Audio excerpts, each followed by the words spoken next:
Hey, Lena here. If you're into payback stories, stick with me.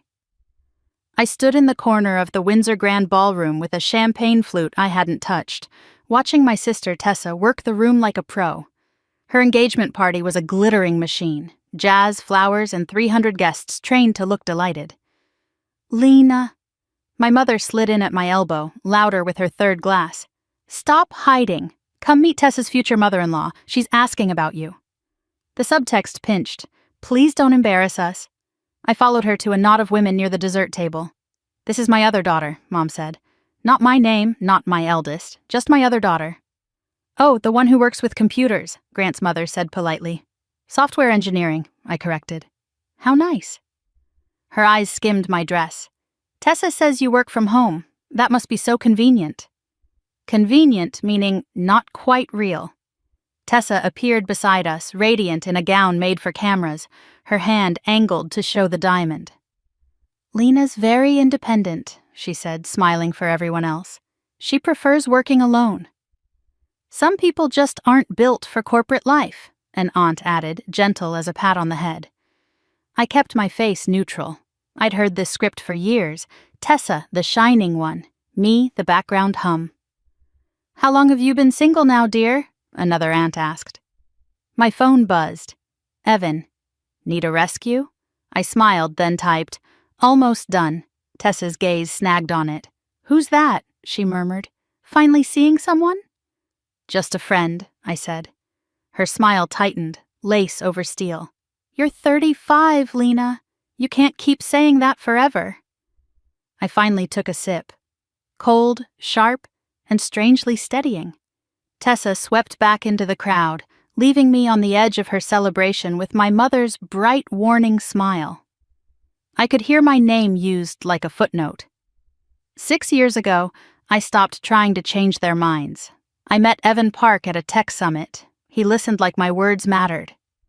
We dated quietly, my one private thing. Tessa found out anyway. At dinner, she snatched my phone, read his name, and later cornered me in the hallway. Men like that don't end up with women like you, she said. You'll get dumped and we'll all watch. So I made a choice. Let them underestimate me. Evan proposed on an ordinary Tuesday in my apartment. We married at City Hall 4 months later. I told my family I was traveling for work. When Mom asked about him later, I said it ended. She looked relieved. Tessa hugged me like I'd been spared. Meanwhile, Evan's firm, Northgate Capital, kept growing, and I rose with it. I still showed up to family events in plain sweaters and my old Honda because their assumptions were easier than their questions. 2 months ago, Tessa started bragging about a legendary VC she was courting through her consulting shop, Marrow & Company. Tonight, I heard her promise her colleagues it was essentially closed. My phone buzzed.